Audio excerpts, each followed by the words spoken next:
Welcome to my channel NSR digital classes. दोस्तों, आप लोगों का स्वागत है मेरे यूट्यूब चैनल में। सारे शॉर्ट क्वेश्चन अब बचे हुए हैं वो हम कंप्लीट करेंगे। तो चलिए देखिए, सबसे पहले ए नंबर में क्या लिखा हुआ है, MCQs है। तो x square minus 6x plus 2 equal to 0 के दोनों मूलों का योग कितना होगा। अच्छा, मूलों का योग क्या होता है, alpha plus beta equal to क्या होता है, माइनस बी बाई ए। यहाँ पे b क्या है, -6 है, यहाँ पे -6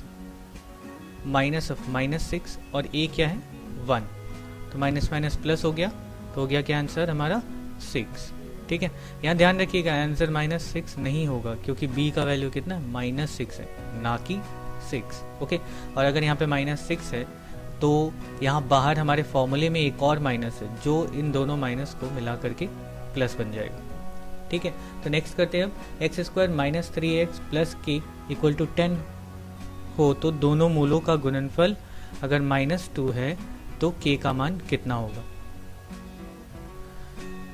तो यहाँ पे देख रहे हैं, यहाँ पे 0 नहीं है, हाँ 0 नहीं है, यहाँ पे 10 है।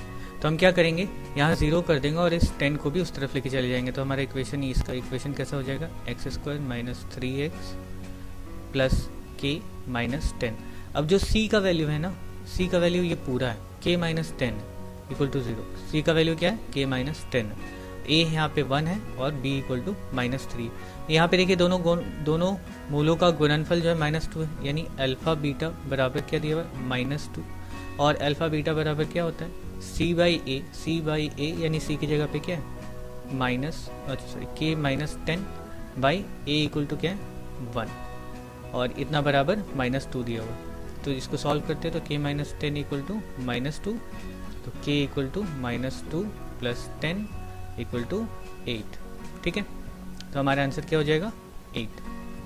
ओके, नेक्स्ट करते हैं x square plus B x plus C equal to 0 समीकरण के दोनों मूल वास्तविक और असमान हैं तो बी स्क्वायर माइनस 4ac बराबर कितना होना चाहिए। तो बी स्क्वायर माइनस 4ac जब दोनों वास्तविक हों और बराबर अगर होते तो इतना बराबर 0 हो जाता, लेकिन बराबर नहीं है और वास्तविक भी बोल रहा है, मतलब इसका वैल्यू जो है वो प्लस में होगा, यानी 0 से ज़्यादा होगा।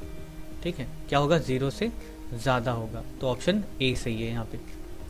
नेक्स्ट देखते हैं A square plus B x plus C equal to 0 समीकरण के दोनों मूल समान है। अगर दोनों मूल समान है तो यहाँ पे c का वैल्यू कितना होना चाहिए, तो दोनों मूल समान का फॉर्मूला क्या है, बी स्क्वायर माइनस 4ac बराबर 0। ठीक है, इसका मतलब क्या है कि दोनों मूल समान है। अब यहाँ पे c का वैल्यू पूछा है, सब में से c निकालना है, तो c निकालते हैं। चलिए, तो यहाँ पे क्या हो जाएगा, ये बी स्क्वायर बराबर 4ac, इस तरह से लिख सकते हैं। तो B square by 4a equal to C, यानी कि c इक्वल टू क्या हो गया, B square by 4a, B square by 4a। ये रहा ऑप्शन डी हमारा सही जवाब। तो नेक्स्ट अब देखते हैं इसमें क्या है कि 3x square plus 8x plus 2 equal to 0 है कि दोनों बीज यानी दोनों मूल जो है वो अल्फ़ा और बीटा होने से 1 by alpha plus 1 by beta का मान निकालना है। 1 by alpha plus 1 by beta, यानी अल्फ़ा बीटा और बीटा प्लस अल्फ़ा। तो यहाँ पे देख रहे हैं क्या है, मूलों का योग और मूलों का गुणनफल का ज़रूरत है। तो इस समीकरण से हम मूलों का योग निकालेंगे, यानी अल्फ़ा प्लस बीटा कितना होना चाहिए, माइनस बी बाई ए, या 8 है तो -8/3, और अल्फ़ा बीटा यानी कि मूलों का गुणनफल क्या होता है, c बाई ए, यानी 2/3। अब इनका हमें यहाँ पे वैल्यू पुट करना है। तो alpha plus beta equal to -8/3, और नीचे क्या होगा, अल्फ़ा बीटा इक्वल टू 2/3। अब इसको सॉल्व करते हैं आगे, तो ये हो गया -8/3, यहाँ डिवाइड में है ये पूरा भिन्न, तो गुना करेंगे 3/2 हो जाएगा, तो 3 3 कट गए, यहाँ पर हो जाएगा -4। तो हमारा आंसर क्या हो गया इसका, -4, यानी ऑप्शन सी। तो चलिए, ये हो गया कंप्लीट। अब नेक्स्ट की तरफ बढ़ते हैं, बी कौन सा सही है कौन सा गलत है वो देखना है। तो यहाँ पे क्या लिखा हुआ है कि x square plus x plus 1 equal to 0 समीकरण के दोनों मूल वास्तविक होंगे, ये हमें चेक करना है। तो चलिए चेक करते कैसे, तो बी स्क्वायर माइनस 4ac, इसका वैल्यू देखते कितना आता है। तो यहाँ बी क्या है 1, तो 1 का स्क्वायर माइनस 4 ए का वैल्यू 1 है, सी का वैल्यू भी 1 है। तो ये क्या हो गया 1 माइनस 4 यानी माइनस 3। और ये वैल्यू क्या है बी स्क्वायर माइनस 4ac 0 से कम है। 0 से कम है इसका मतलब मूल जो है वो वास्तविक नहीं होंगे, मूल जो है वो वास्तविक नहीं होंगे, ओके, काल्पनिक होंगे। तो ये हमारा जो क्वेश्चन है ये जो लिखा हुआ है ये गलत है। नेक्स्ट देखते हैं अब, ये x square minus x plus 2 समीकरण के दोनों मूल वास्तविक नहीं है। इसको भी चेक करते हैं सेम इसी फॉर्मूला से, वास्तविक है कि नहीं है ये पता चल जाएगा। तो क्या लिखते हैं b square minus 4 into a c. तो b क्या है -1 का square -4 into a equal to 1 c equal to 2। यहाँ पे भी दिख ही रहा है, ये क्या हो जाएगा 1 हो जाएगा, प्लस का माइनस का स्क्वायर प्लस, और ये -8 तो -7 ये भी 0 से कम है। तो यहाँ पे क्या होगा, ये इसके दोनों मूल वास्तविक नहीं होंगे, ठीक है, काल्पनिक होंगे, और यहाँ पे लिखा ही है वास्तविक नहीं होंगे। इसका मतलब ये स्टेटमेंट जो है वो सही है। तो पहला हमारा गलत हो गया, दूसरा स्टेटमेंट जो है वो सही है, ठीक है। नेक्स्ट करते हैं 1.5 का 12 का सी का देखिए यहाँ पे क्या लिखा हुआ है कि 7x square minus 12x plus 18 equal to 0 समीकरण के दोनों मूलों का योग व गुणनफल का अनुपात निकालें। तो पहले तो योग निकालते हैं यानी अल्फा प्लस बीटा। योग क्या होगा माइनस बी बाई ए यानी कि माइनस 12/7 यानी 12/7, और अल्फा बीटा बराबर क्या होगा सी बाई ए यानी कि 18/7। अब इन दोनों का अनुपात निकालना है, अनुपात निकालना यानी कि 12/7 अनुपात 18/7। अनुपात का मतलब होता है डिवाइड, तो ये हो जाएगा चेंज गुना में 7 इंटू 7/12, तो ये कट गया। अच्छा ये 18, 6 दूनी 12, 6 तिया 18 यानी 2:3। तो हमारा आंसर क्या होगा यहाँ पे 2:3।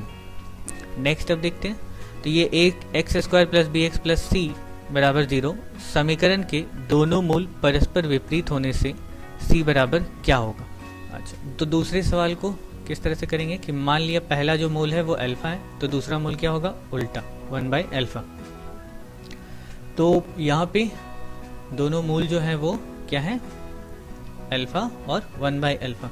सी का वैल्यू, वैसे एक समीकरण में हमने क्या सीखा कि समीकरण किस तरह से लिखते हैं एक्स स्क्वायर माइनस मूलों का योग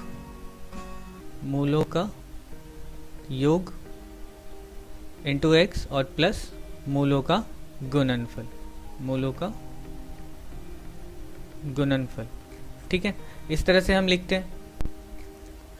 तो यहाँ पे सी की जगह क्या दिख रहा है मूलों का गुणनफल। मूलों का गुणनफल वैसे क्या होता है यहाँ पे तो 1/अल्फा मूलों का गुणनफल बराबर सी बाई ए, ओके। तो यहाँ पे अगर हम इसको काट देते तो ये हो गया 1, तो यहाँ सी बाई ए, तो सी बराबर क्या हो जाएगा ए। तो हमारा आंसर क्या होगा सी इक्वल टू ए, ठीक है।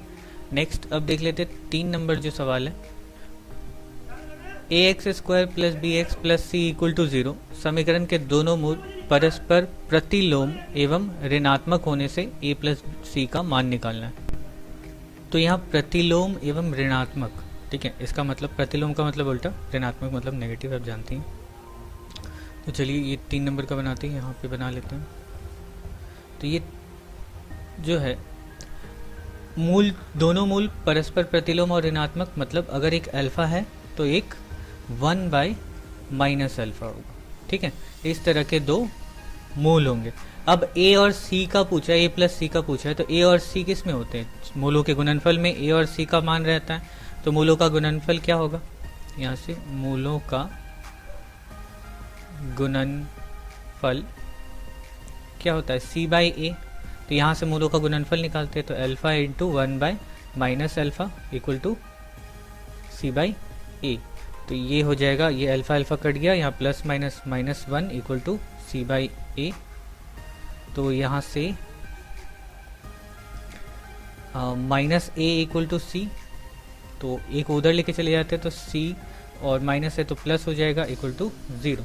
मतलब ए प्लस सी या सी प्लस ए दोनों एक ही बात है। तो ए प्लस सी इक्वल टू क्या हो जाएगा 0, ठीक है।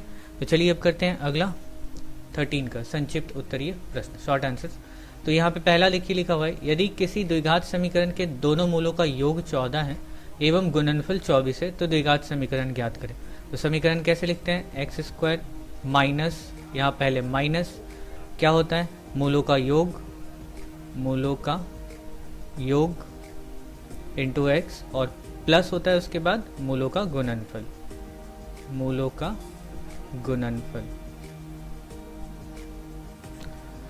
Equal to 0। तो हमारा समीकरण कैसा लिखाएगा कि एक्स स्क्वायर माइनस मूलों का योग कितना है 14 है, 14x प्लस मूलों का गुणनफल है 24। ये हो गया हमारा आंसर। ओके, नेक्स्ट करते हैं। देखिए दूसरा क्या लिखा है, k x square plus 2x plus 3k equal to 0। समीकरण के दोनों मूलों का योग एवं गुणनफल समान है तो k का मान निकालना है। दोनों मूलों का योग और गुणनफल समान है, यानी कि अल्फा प्लस बीटा बराबर अल्फा बीटा। ठीक है, इसका मतलब ये है, यानी अगर अल्फा प्लस बीटा क्या होता है, अल्फा प्लस बीटा बराबर होता है माइनस बी बाई ए, ऐसा, और अल्फा बीटा बराबर क्या होता है सी बाई ए। तो इस हिसाब से अल्फा प्लस बीटा का मान क्या होगा, माइनस बी बाई ए, यानी कि माइनस 2 बाई के, और अल्फा इंटू बीटा यानी सी बाई ए, सी क्या है 3k, तो 3k बाई के। ओके, तो यहाँ से बस ये निकाल लेना है, सिंपल सा, यहाँ से k और k कट गया, तो ये हो जाएगा k बराबर, k जाएगा इसके पास और 3 जाएगा यहाँ पे वापस नीचे, तो क्या हो जाएगा -2/3। ओके, ये हो गया k का आंसर। नेक्स्ट अब x square minus 22x plus 105 समीकरण का मूल अल्फा और बीटा होने से अल्फा माइनस बीटा का मान निकालना। ओके, यहाँ पे अल्फा प्लस बीटा का मान नहीं पूछा, क्या पूछा, अल्फा माइनस बीटा का मान निकालना है। तो यहाँ पर हम कुछ फॉर्मूलाज यूज़ करें। फॉर्मूला किस तरह का, सबसे पहले तो हम जो मान निकाल सकते हैं वो निकाल लेते हैं, यानी कि मूलों का योग अल्फा प्लस बीटा बराबर क्या होगा, माइनस बी बाई ए, यानी कि माइनस 22/1, ये हो जाएगा 22, और अल्फा बीटा यानी मूलों का गुणनफल क्या होता है सी बाई ए, यानी कि 105/1, इसका मतलब ये हो गया 105। ठीक है, ये दोनों वैल्यूज़ हमें ज़रूरत पड़ेगा क्योंकि इन्हीं दोनों को हम निकाल सकते हैं नॉर्मली। अब चलिए हम फॉर्मूला पे बात करते हैं। फॉर्मूला क्या है कि अच्छा, जैसे कि a माइनस, अच्छा मैं यहाँ पे लिखता हूँ a माइनस बी का whole square. a minus b का होल स्क्वायर क्या होता है, generally a square minus 2ab plus b square, ये आपने पढ़ा है। इसके साथ साथ एक और फॉर्मूला भी हम लोग यहाँ पे देख सकते हैं, जैसे a प्लस बी का होल स्क्वायर माइनस 4ab, ये भी जो है a माइनस बी के होल स्क्वायर का एक फॉर्मूला बनता है। अब किस तरह से बनता है मैं थोड़ा सा एक्सप्लेन कर देता हूँ जल्दी से, कि a प्लस बी का होल स्क्वायर इक्वल टू क्या होता है, a square plus 2ab plus b square minus 4ab यहाँ पे लिखा हुआ है। ठीक है, तो प्लस 2ab माइनस 4ab क्या होगा, a square minus 2ab plus b square. ठीक, यही फॉर्मूला है ना a माइनस बी का होल स्क्वायर का, तो इसीलिए हम a माइनस बी का होल स्क्वायर बराबर a प्लस बी का होल स्क्वायर माइनस 4ab भी लिख सकते हैं। तो हम इसी फॉर्मूले को यहाँ पे यूज़ करेंगे। तो a, यहाँ पे a नहीं है सॉरी, अल्फ़ा माइनस बीटा का होल स्क्वायर बराबर लिख सकते हैं क्या, alpha plus beta whole square minus 4 alpha beta. ठीक है, तो अब हम यहाँ पे वैल्यूज़ पुट करते हैं। तो alpha plus beta equal to क्या है 22 का whole square minus 4 into alpha beta यानी 105, तो 22 का स्क्वायर क्या होता है 484, माइनस यहाँ पे क्या हो जाएगा 4 × 5 = 20 और 400 यानी 420, तो ये हो गया, माइनस करेंगे तो 64। तो ये किस चीज़ का वैल्यू आया, ये वैल्यू आया अल्फ़ा माइनस बीटा का होल स्क्वायर,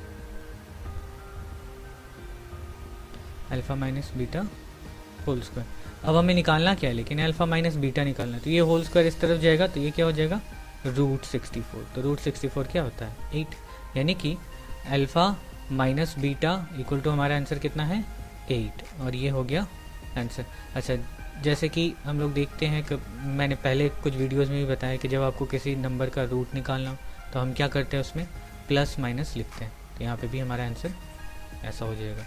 ओके, अब नेक्स्ट करते हैं। नेक्स्ट में देखिए क्या लिखा हुआ है, x square minus x equal to 2x - 1 समीकरण के दोनों मूलों का योग शून्य होने से के का मान निकालना है। ठीक है, तो चलिए पहले इसको सॉल्व कर लेते हैं। तो ये x square minus x equal to यहाँ पे मल्टीप्लाई हो जाएगा 2kx और माइनस के। ओके, तो सारे के सारे एक तरफ, तो x square minus x minus 2kx plus के इक्वल टू 0। तो यहाँ पे देखिए, तो एक्स स्क्वायर माइनस बाहर गया और क्या बच गया, माइनस बाहर गया, तो यहाँ पे 1 plus 2k into x plus के इक्वल टू 0। एक्स कॉमन चला गया और माइनस हमने बाहर लिया, तो बाकी सारे के सारे जो है वो प्लस हो गए। तो हमारा अब इक्वेशन हो गया, ये रहा b, यहाँ पे a है, यहाँ पे c है। अब ये क्या बोले, दोनों मूलों का योग अगर शून्य हो, योग मतलब alpha plus beta equal to minus B by A, और ये बराबर क्या बोला है 0। तो minus B by A equal to कितना आएगा, तो माइनस यहाँ पे ऑलरेडी है और हमारा वैल्यू क्या है minus 1 plus 2k by A equal to 1 equal to 0। तो यहाँ माइनस माइनस प्लस हो जाएगा, तो हमारा क्या हो गया यहाँ पे 1 प्लस 2k इक्वल टू 0, यानी 2k इक्वल टू माइनस 1 और k equal to minus 1 by 2, और ये हो गया आंसर। नेक्स्ट देखते हैं, अच्छा ये आखिरी क्वेश्चन है इसका। X square plus B x plus 12 equal to 0 और x square plus B x plus q equal to 0 समीकरण एक मोल, इन दोनों समीकरण का एक मोल 2 होने से p का मान क्या होगा, सॉरी q का मान क्या होगा, ये निकालना है। तो यहाँ पे दोनों को अगर हम कंपेयर करके देखते हैं तो दोनों में चीज़ें बराबर है, बस यहाँ पे 12 है और यहाँ पे q है। ठीक है, अच्छा बोला है क्या, यदि दोनों समीकरणों का एक मूल 2 हो तो q का मान निकालना है। वैसे तो यहाँ से आराम से निकल ही सकता है, जैसे क्या है x square plus B x plus 12 equal to 0, यहाँ पे भी x square plus B x plus q equal to 0। तो q का मान क्या है, यहाँ पे दोनों एक ही जैसा कंपेयर करते तो तुलना करने पर क्या पाते हैं कि q बराबर 12 लिखा हुआ, और यही हमारा आंसर हो गया। तो चलिए इसी के साथ हमारा 1.5 वाला अगर आप चैनल पर पहली बार आए हैं तो अवश्य सब्सक्राइब करें और बेल आइकॉन दबाना ना भूलें, ताकि मैं जो भी वीडियो अपलोड करूं सबसे पहले आपके पास पहुंचे।